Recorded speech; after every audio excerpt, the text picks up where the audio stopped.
I have lived on this mountain for 31 years, and in all that time I have learned exactly one thing worth writing down. The cold does not care who you are. It comes for the strong and the weak the same way, patient as a creditor, and it collects. I've watched it take cattle. I've watched it take a neighbor who thought he could walk 2 miles in a whiteout. I thought I'd made my peace with it. Then one night in the black bottom of February, I looked out my window and saw a light where no light had any business being, a small, trembling glow down in the tree line, the kind a person makes when they're trying to survive something they don't yet understand they can't survive alone. What I'm about to tell you happened over 3 days. I've told parts of it before, at the feed store, at the funeral of a man who deserved better, once to a stranger on a bus who I'll never see again. But I've never told the whole of it, start to finish, because the whole of it changed me, and a man doesn't like to admit he was changed at 58 years old by a woman half his age and 3 children who weren't his. Stay with me. I'll tell it plain. And if by the end you're wondering what you would have done, whether you'd have opened your door or pretended you never saw the light, then I've told it right, because I asked myself that same question every hour of those 3 days, and I'm still not sure I like my first answer. The light in the tree line. The dog knew before I did. That's how it usually goes. Old Buck had been dead asleep by the stove, the way he is every night once the sun quits, and then all at once he was up on his feet with his ears pinned, and a low sound coming out of him that wasn't quite a growl and wasn't quite a whine. I set down my coffee. When a dog that's too old and too lazy to bark at the mailman decides to stand up and stare at the window, you learn to stand up too. I killed the lamp so I could see out. That's a trick you forget if you live in town. You can't see the dark if you're standing in the light. The window went from a black mirror throwing my own tired face back at me to a pane of glass with a whole night behind it. Snow coming down in that fine, mean way it does when it means to keep at it. The kind that doesn't fall so much as sift, like the sky is a sieve and somebody up there is shaking it slow. And down past the fence, past the dead garden, right where my property drops off into the stand of lodgepole pine that runs down to the creek, there it was. A light. Small. Orange-yellow, not white, so not a flashlight, guttering. It would swell and shrink, and I stood there long enough to understand I was looking at a lantern or a little camp stove inside something thin, canvas or nylon, that let the glow bleed through its walls. A tent. Somebody had pitched a tent in the tree line below my house in February at 9,000 feet, on the coldest night we'd had all winter. The thermometer nailed to my porch post had read 4 below when I brought the wood in at dusk. It would be colder now. It would be a good deal colder before morning. My first thought, and I'm not proud of it, but I promise to tell it plain, my first thought was, not my problem.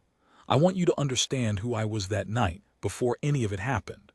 I was a man who had spent a lifetime deciding that other people's troubles were a country I did not have a passport to. My wife used to say I'd give a stranger the shirt off my back and then resent him for needing it. She said it like a joke. It wasn't a joke, and she knew it, and she left. And that's a different story that I'll only say this much about. I had gotten very good at being alone, and I had confused being good at it with being suited to it. So I stood there and I thought, not my problem. Some fool camper. Some idiot from Denver who read a magazine and thought the backcountry in winter was a personality. Let him learn. The mountain teaches. That was practically my religion by then. The mountain teaches, and the lesson is always the same, and it is not my job to interrupt the class. Then the light moved. Somebody inside that tent stood up. I saw the whole shape of it shift, the glow sliding up the canvas, and then I heard something come up the hill on the wind.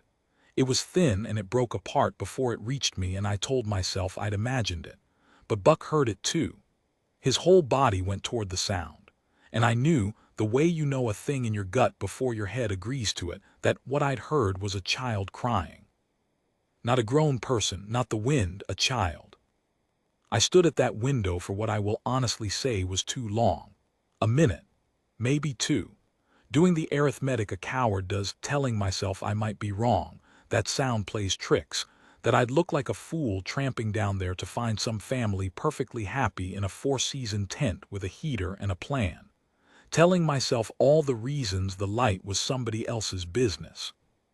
And underneath all of it, quiet and cold as the night itself, the real reason, I did not want to open my life to whatever was down there. I had my stove and my dog and my routine. I had built a small warm box against the whole enormous dark, and I did not want to carry any of that dark inside. Then the crying came again, and this time it didn't break apart on the wind. This time it held together long enough to be unmistakable, and there was a second voice under it, an adult voice, doing that low steady thing a parent does, shhh, shhh, I've got you, shhh, and something in that sound, the exhaustion in it, the way it kept going even though it was clearly running on empty, put my boots on my feet before my mind had finished arguing. I pulled on my heavy coat. I found the big flashlight, the one that could throw a beam clear across the pasture, and I checked it and it worked.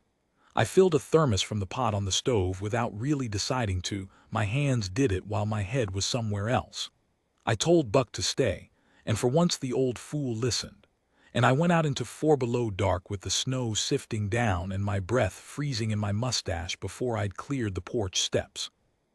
The walk down to the tree line is maybe 300 yards, and in summer it's nothing, a stroll. That night it was a different country. The snow was past my boot tops and the crust under it was slick, and the flashlight beam only showed me the snow coming at me, thick as static, so I had to keep sweeping it down at my feet and then up at the light and down again. The cold got into my chest in the first 100 feet. That's the thing people who don't live up here never understand. Cold that deep isn't a temperature, it's a hand.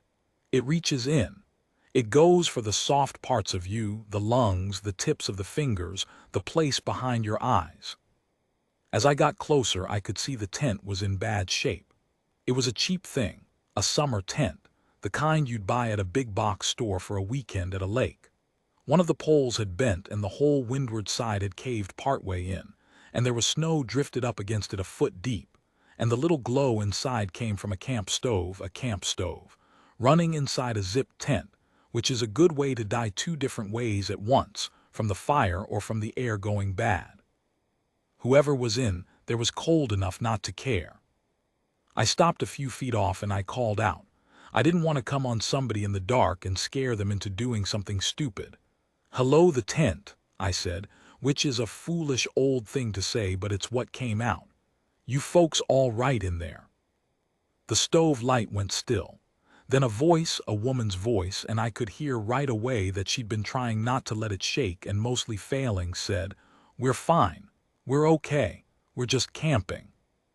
We're just camping, at 4 below, in a summer tent, with a child crying. I have thought about those 3 words a great deal since. There's a particular kind of person who, drowning, will tell you they're just swimming, who will bleed and tell you it's not that bad. It isn't lying exactly. It's pride and it's fear, and it's a lifetime of learning that when you ask for help, help doesn't come, or it comes with a price you can't pay. I didn't know all that about her yet. But I heard it in those 3 words, and something in me that I'd thought was frozen, shut a long time ago, cracked open just a little. "Ma'am," I said, "I don't want to trouble you, but I live up the hill there, that's my light you can probably see, and it's going to get to 20 below tonight, easy, and that tent's not going to hold. I'm not asking you anything and I'm not going to hurt anybody. I've just got a warm house and it's real close, and I'd sleep a lot better knowing you and yours weren't freezing at the bottom of my land." There was a long quiet, the snow sifted. Somewhere off in the trees a branch cracked from the cold. That sharp rifle sound they make when the sap freezes, and I heard a small gasp from inside the tent, a child startled by the noise. "We're okay," the woman said again, but it came out smaller this time, and I understood that she wasn't arguing with me anymore. She was arguing with herself. "I know you are," I said. "I can see you're a person who handles things. I'm not questioning that. I'm just cold standing out here, and I've got coffee in this thermos going to waste, and I'd take it as a kindness if you'd let me not have carried it down for nothing." I don't know why that worked when the rest hadn't. Maybe because I'd made it about me needing something from her instead of her needing something from me. Maybe a person who's been beaten down long enough can accept being useful when they can't accept being pitied. The zipper came down. A face appeared in the gap, lit orange from below by the little stove, and I got my first look at her. She was younger than I'd guessed from the voice, maybe 30, maybe not even. Dark hair pulled back rough, coming loose. A face that had been pretty and was now mostly just tired, tired in the bones, tired in a way that sleep doesn't fix. She had a coat on that was too thin and she'd wrapped a blanket over it. And behind her in the dim, I could see them. 3 of them. 3 kids bundled into a single sleeping bag and a pile of whatever else they had. And the smallest one, a little girl who couldn't have been more than 4, had her face streaked with the tracks of crying and was looking at me with the enormous solemn eyes of a child who has learned too early that grown-ups arriving in the dark can go either way. "I'm not going anywhere I don't know," the woman said. It wasn't hostility. It was a boundary, the last one she had left, and she was planting it in the snow between us. "I don't know you." "No, ma'am, you don't," I said. "And that's smart. I'd tell my own daughter the same if I had one." I crouched down so I wasn't looming over her, so we were closer to eye, and I set the thermos in the snow and slid it toward the tent flap. "That's coffee, still hot. It's yours whether you come up to the house or not, and if it helps any, you can see my place from here. Lights on, smoke from the chimney. You bring your kids up, you keep them by the door, you keep your eyes on it, and the second anything feels wrong you walk right back out and I won't stop you. I'm too old and too slow to stop anybody anyhow." She looked at me a long time. The snow gathered on her dark hair, white on black, and she didn't wipe it away. I could see her doing the math that a mother does, the terrible math, weighing a danger she could see, a strange old man in the dark, against a danger she couldn't fully see but could feel in her own shivering, in her children's blue lips, in the cough she'd been fighting down the whole time we talked so I wouldn't hear how bad it was. Weighing the wolf you know against the cold you know. And the cold, at 4 below and dropping, is the more honest of the two. The cold at least tells you what it means to do. The littlest one coughed. It was a wet, deep, rattling cough, far too big for a body that small, and it decided the whole thing. I watched it decide it on the mother's face. She closed her eyes for a second, just 1 second, like a person setting down something impossibly heavy, and when she opened them she said, "Okay," just that. "Okay, but I'm keeping them by the door." "By the door's the warmest spot anyhow," I said, which wasn't even true, but it felt like the right lie. Getting them up the hill took the better part of an hour. The oldest, a boy of maybe 9, tried to be a man about it, tried to carry the heaviest bag and wave off my help, and I let him carry it a ways before I found a reason to take it that let him keep his pride. The middle one, a girl of 6 or 7, walked in a silence that worried me more than the little one's crying. And the mother carried the 4-year-old the whole way, that wet cough shaking the child against her chest, and she never once complained, never once asked me to take the weight, though I offered twice. The second time I offered, she said, "She only lets me," and there was a whole world of grief in the way she said it, the last thing she had left to be, the only one somebody still needed.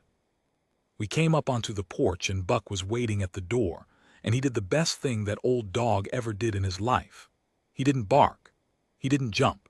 He walked up slow to the 4-year-old in her mother's arms, and he sat down, and he looked up at her and thumped his tail once against the boards, gentle as anything, and the little girl reached out one small red hand from inside all her wrappings and touched his head, and for the first time since I'd seen her she wasn't afraid. The mother saw it too, and something in her face came loose, not all the way, just a little, just enough to get through a door. "His name's Buck," I said. "He's old and he's useless and he snores worse than I do. Come inside, it's warm, I'll figure out the rest." I didn't know yet how much rest there was to figure out. I didn't know what she was running from, or what was coming, or that the next 2 days would ask more of me than I thought I had left to give. I didn't know that little cough was the start of something that would put all of us in a truck at 3 in the morning, praying against a road we couldn't see. I just knew it was warm inside and cold out, and that for once in my careful, closed-up life, I had chosen the harder door. I held it open.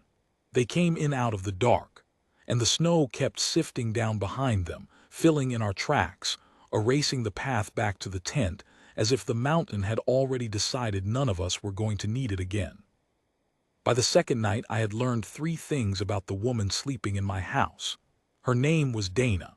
She had not slept more than 2 hours at a stretch in longer than she could remember. And she was terrified not of me, not anymore, but of the phone in my kitchen and what would happen to her children if I ever picked it up and called the wrong person. I didn't understand that fear yet. I understood it before the night was over, and understanding it forced me to make the hardest choice of my life at the exact moment I had the least of myself left to make it with. If you've ever had to decide whether the rules are the same thing as what's right, you already know how this part feels. I gave them my bed. I want that on the record, not because it makes me a good man. A good man wouldn't have hesitated as long as I did the night before, but because of what happened when I offered it. Dana looked at the bed, then at me, then back at the bed, and I watched her run the same grim calculation she'd run at the tent. Then she said the kids would take it and she'd sleep in the chair by the door, where she could see the truck and the road and me. She said it kind, but she said it firm, and I let it be. A man learns when a wall is load-bearing. So I slept, or half-slept, on the floor by the stove with Buck, and every time I surfaced I could hear that little cough working away in the dark. Ray, the 4-year-old. That was her name, short for something. The cough had gone from wet to something worse in the night, a bark, a seal bark, and under it a whistle when she pulled air in. I'm no doctor, but I raised cattle for 40 years, and you learn the sound of lungs that are working too hard for the air they're getting, whether it comes out of a calf or a child. By first light I had the fire roaring and a pot of oatmeal going, and the kids came awake slow and shy, blinking at the strange warm room. The boy Marcus, 9, the little man who tried to carry the heavy bag, stationed himself between me and his sisters like a small sentry, and watched every move my hands made near the stove. The middle girl, Lena, 6, said not one word, but she ate 3 bowls of oatmeal, and I decided a child who eats like that after a night like that is a child who is going to be all right, whatever else is wrong. Dana ate almost nothing. She kept feeding Ray little spoonfuls, coaxing, and Ray kept pushing them away and coughing that bark, and I watched Dana's hand go to the child's forehead and stay there a beat too long, and I saw her face do the thing a parent's face does when it is trying very hard not to show the child what it has just learned. "She's hot," I said, not a question. Dana didn't look at me. "She runs warm, she always runs warm." Dana, it was the first time I'd used her name, it stopped her. "I've got a thermometer in the bathroom, let me get it, that's all, just a number. Then we'll both know what we're looking at instead of guessing." She let me get it. The number was 103.4. We looked at it together, the little glass tube between us. And neither of us said anything for a moment, because there wasn't anything to say that the number hadn't already said louder. The reason for the tent.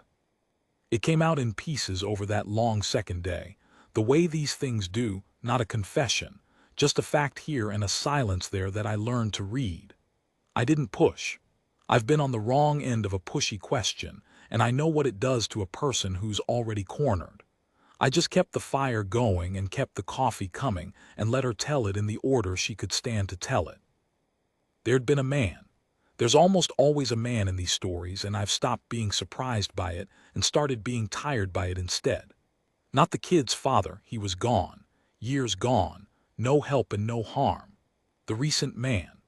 The one whose house they'd lived in until 11 days ago, when Dana had put the 3 of them in the car in the middle of the afternoon with whatever fit in the trunk and driven until the money for gas ran low, and then driven a little farther. She didn't tell me what he'd done. She didn't have to. I'd seen the way Lena flinched when I closed a cupboard too hard, and I'd seen the way Marcus put himself between his sisters and every new thing, and a body doesn't learn those reflexes from kindness. Here's the part that mattered, the part that was going to shape the whole night to come. Dana was afraid of hospitals and afraid of police and afraid of anyone with a clipboard, and it wasn't the vague fear of a person who'd watched too much television. It was specific. The man had money and family with money and connections in the county they'd come from, and there was a custody thing tangled up in it.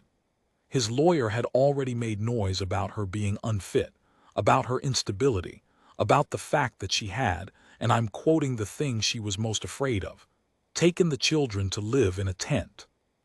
She was terrified that the moment any official anywhere laid eyes on her situation, a mother with no address, no job, 3 kids and a sick one, they would take those children away from her and hand them, or hand the leverage, right back to the man she'd driven into the mountains to escape. "So you understand," she said, and her voice was very steady in the way that costs everything to be steady, "why I can't walk into an emergency room. You understand why I said we were just camping. If I take her in, they'll ask questions, and the answers make me look like exactly what he's paying somebody to say I am." I understood. God help me, I understood, and that was the trap of it. Because the child had a fever of 103.4 and a bark in her chest, and I could see with my own eyes that this was moving in the wrong direction. And now the one clear thing a person's supposed to do, get the sick child to a doctor, was tangled up in a fear that wasn't foolish at all. It was the most sensible fear in the world if you were her. The longest afternoon. We tried to bring the fever down ourselves. I'd like to tell you it was some grand mountain man wisdom, but it was just the plain stuff, lukewarm cloths, fluids, the child stripped down to almost nothing in the warm room, Dana holding her and singing under her breath, the same 3 lines of some song over and over, her voice cracking on the same word every time. I kept the fire steady. I made a broth. Marcus watched me make the broth like he was memorizing it, and at one point, when his mother couldn't see, he said to me very quietly, "Is my sister going to die?" And he asked it the way you'd ask the time, flat, because he had already learned that showing how much a thing scared you was how you got hurt. I got down to his level. "Not on my watch," I said, and I believed it when I said it, and I've thought a lot about whether I had any right to promise a scared 9-year-old a thing I couldn't control. I decided since that I did. A child that age shouldn't have to carry the whole weight of maybe. Some of it a grown-up has to take, even if the grown-up is lying, even if the grown-up is just an old fool who found them in the snow. The fever broke a little in the afternoon and we all breathed. Then it came back at dusk worse than before, and this time when Ray coughed she didn't quite get the breath back after, and there was a second, one horrible stretched-out second, where she went quiet and gray, and her little chest pulled in hard under the ribs, and Dana made a sound I have never heard a human being make before or since, and I made the decision that I'd been circling all day without letting myself land on it. "We're going," I said. I was already reaching for my keys. "Dana, look at me. We're going to town, to the hospital right now, and I'm coming with you, and I'll tell you the rest in the truck, but that's not a thing we're deciding anymore. That decided itself. They'll take her." Dana was crying now openly, holding Ray against her. "They'll take all of them." "They will not," I said, "because I'm going to be standing right there, and I am a boring old white-haired man with 40 years on this mountain and a name every soul in that county recognizes. And when I tell them this is a family friend whose truck broke down at my place, and that I've known them for years, not one person is going to ask a single question they don't have to. Do you hear me? You are not a woman with no address tonight. Tonight you are my late wife's cousin's girl, and you have been for years, and your daughter needs a doctor. Now get in the truck." I watched her understand what I was offering. It wasn't a small thing. I was offering to lie to the hospital, to the county, to anybody who asked, and to keep lying, to put my boring, unimpeachable name in front of her like a shield and dare anyone to look behind it. It broke some rule. It might have broken a law, I honestly don't know.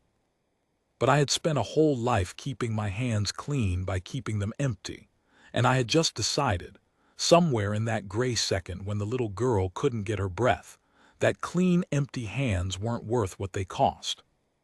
The road down. The road off my mountain in the dark in winter is nothing to take lightly with a healthy passenger and a full day's rest.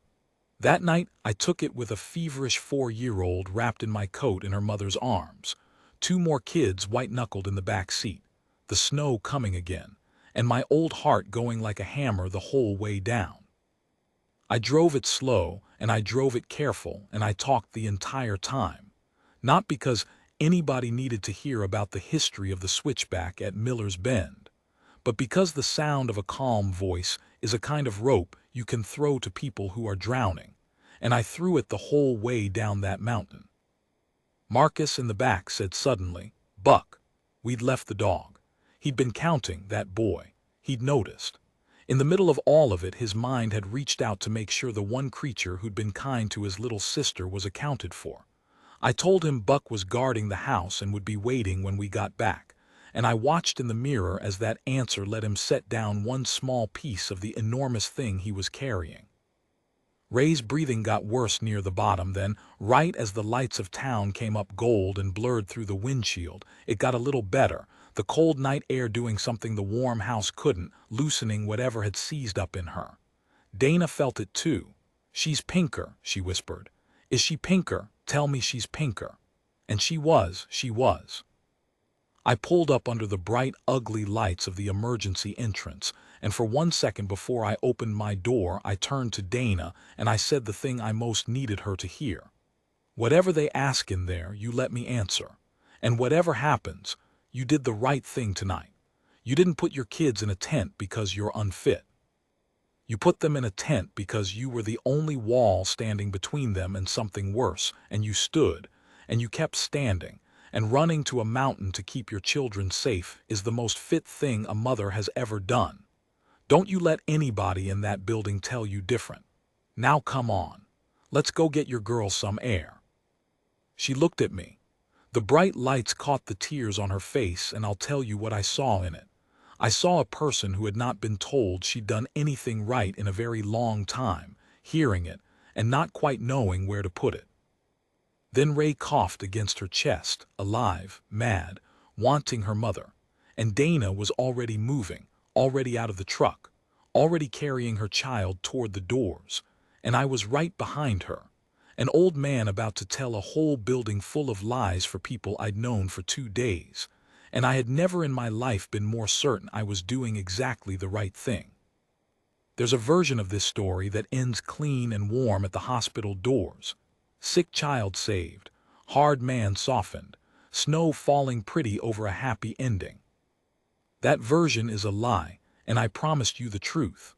What actually happened after those doors is the part I've never told anybody, because it's the part where I had to decide whether opening my door had made me responsible for what came through it, and for how long, and at what cost to the small, careful life I'd spent decades building. This is the part where I found out what I was really made of, not in the drama of a snowstorm, but in the long gray weeks after, when the emergency was over and the hard thing was just staying. It was croup. That barking cough, the fever, the awful pull under the ribs, croup, made vicious by the cold and the exhaustion, and however long that little body had been fighting it in a tent. The doctor said another few hours maybe, and it could have crossed into something we didn't come back from.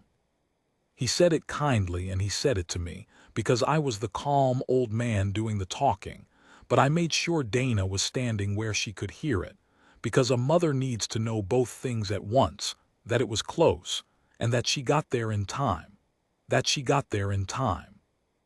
They gave Ray a steroid and a breathing treatment, and within the hour the whistle in her chest eased and the color came all the way back, and she fell asleep the deep, boneless sleep of a child whose body has finally been given permission to rest.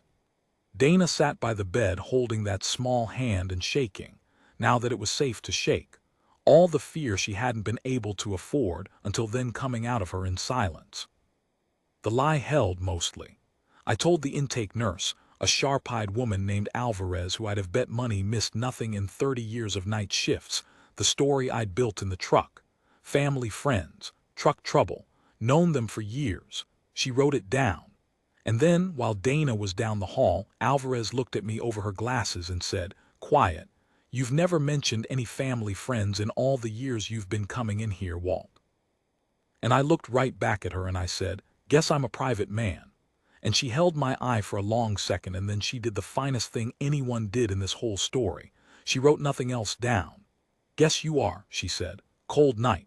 Good thing they had somewhere to go." She'd seen exactly what I was doing, and she decided, the way I'd decided at my window, that some rules are smaller than the thing they're standing in front of. The weeks that were harder than the storm. Here is what nobody tells you about opening your door. The night you open it is the easy part. It's dramatic, it's clear. There's a storm and a sick child, and your whole heart rises up to meet it. The hard part is the Tuesday 3 weeks later, when the drama is gone and there are still 4 people in your small, quiet house, and you are out of the routine that kept you sane. And the little girl is loud and healthy now and leaves crayons everywhere. And you catch yourself, God forgive you, missing your silence, and then hating yourself for missing it. They stayed. Of course they stayed. Where were they going to go? Back to the tent, back down the mountain to the county where a man with lawyers was waiting. I told Dana they'd stay through the winter and we'd figure out spring when spring came, and I said it gruff so she wouldn't hear how much I meant it. The kids took over the house the way kids do. Marcus started following me on chores and turned out to have real hands for it, a feel for animals I couldn't have taught him. Lena started talking around week 2, just quietly, to Buck at first, then to me. And the first full sentence she ever said to me was to correct my pronunciation of a dinosaur's name, and I have never been so glad to be wrong about anything in my life. Ray decided I was hers. Simple as that. Climbed in my lap one evening like she'd been doing it for years and fell asleep with her fist wrapped around my thumb. And I sat there not moving for 2 hours, my leg gone numb, terrified to wake her. And I understood that a certain kind of loneliness in me had just quietly died, and I would never get it back and would never want to. But I want to be honest about the cost, because a story that's all warmth is a lie, and lies don't help anybody. There were hard nights. There was a night Dana and I fought, really fought, because I'd overstepped, made a call about the kids that wasn't mine to make, and she reminded me in no uncertain terms that I'd known them a matter of weeks and she'd known them their whole lives, and she was right, and it stung because it was right. There was the money, which got thin with 5 mouths. There was the constant low hum of the fear that hadn't gone anywhere, that the man would find them, that a knock would come, that the county would surface. Opening the door didn't end the danger. It just meant I was standing inside it with them now instead of watching it from my window. It came in March, a sheriff's cruiser working its way up my road through the mud, and I felt my stomach drop clean through the floor because I knew, the way you know, that this was it, the thing we'd been braced for. Dana saw it from the window and went white and gathered the kids into the back bedroom out of pure animal instinct, and I told her to stay put, and I walked out onto my porch to meet whatever was coming with my hands in plain sight and my heart going like a drum. It was a deputy named Aerteg, young, apologetic, and he had papers. The man's lawyers had tracked Dana's car registration to the county, had guessed she'd headed for the hills, and had gotten some judge somewhere to sign an order about the children. The deputy didn't want to be there. I could see it. He kept saying he was just serving the paper, that's all, just serving it. And I stood on my porch and I did the second hardest thing I did in this whole story, which was to not lie. Because you can lie to a night nurse to get a child a breathing treatment. You cannot lie to a court order and have it end anywhere good. So instead I told the truth, all of it, standing on my own porch to a nervous young deputy, the tent, the cold, the fever, the croup, the hospital, the man, and what the children flinched from, all of it. And then I said the thing I'd figured out over those long weeks, the thing that had rearranged me from the inside. I said, "Son, I've lived on this mountain 31 years and I never once got involved in another soul's business, and I was proud of that, and I was wrong to be. I found these children freezing at the bottom of my land. I have watched that mother go without food so they could eat. I have watched her sit up 3 nights running with a sick child. You put whatever you've got to put in your report, but you put that in it too. And you tell me where I need to stand and what I need to sign and who I need to call, because I am not a man watching from a window anymore. I'm in this. However long it takes and whatever it costs. I won't pretend the courts moved fast or clean, because they don't, and it would be another lie. It took most of a year. There were lawyers I paid for one, spent money I'd been saving for nothing in particular for 30 years and never spent better. There were hearings. There was a home study, and I'll tell you, an old bachelor's mountain house does not photograph like the kind of place a caseworker dreams of. But the caseworker was no fool either, and she watched Ray fall asleep in my lap, and she watched Marcus do the evening chores like a man, and she watched Lena read out loud to Buck, and she wrote what she saw. Alvarez, the night nurse, turned up as a character witness without being asked, and told the court exactly what she'd seen that first night. The man's own case had holes in it, the way those cases do when you scratch the money off the surface. Dana kept her children. That's the plain ending of the legal part. She kept them. But here's the ending that matters more, the one I actually carry. It's 2 years on now. They didn't move to town and they didn't move away. Dana runs the house and half the ranch, and she's stronger than when I found her, though the tiredness never fully leaves a woman who's been through what she's been through. It just changes from the tiredness of fear to the tiredness of work, which is a better tiredness to have. Marcus is 11 and he can birth a calf. Lena won't stop talking now, and I wouldn't have her any other way. And Ray is 6, and she does not remember the tent, and she does not remember the cold, and she does not remember the night she couldn't breathe.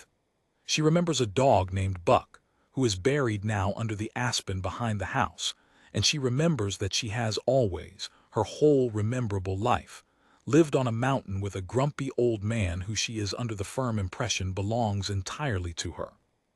She calls me Pop. I never asked her to. One day she just did, and none of us corrected it, and that was that. I think about that night at the window more than you'd guess. About the 2 minutes I stood there deciding it wasn't my problem.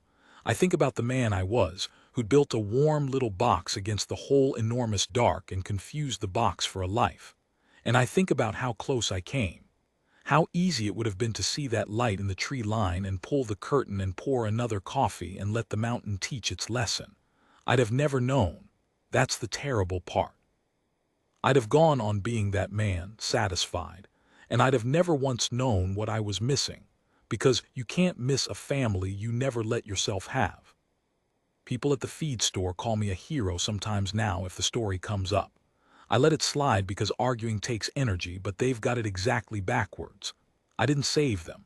You want to know the truth of it, the whole truth, the thing I promised at the start. A frozen, half-dead thing was living in my house before they came, and it was me, and a woman with 3 kids and no options walked up out of the snow and thought it without ever knowing that's what she was doing. She thinks I opened my door for her. I've never had the heart to tell her she opened one for me. It snows every February still. It always will. And every February on the first hard cold night, I find some reason to walk down to the tree line where the tent used to be, and I stand there a while in the dark with the snow sifting down, and I look back up at my own house with its lights on, and the smoke coming off the chimney and the shapes of my family moving in the windows. I stand there until I'm good and cold. Then I walk back up the hill toward the light, the way they did, and somebody always leaves the door open for me. The mountain teaches. Turns out I had the lesson wrong my whole life. It was never about who's strong enough to survive the cold alone. It was about who's brave enough not to have to.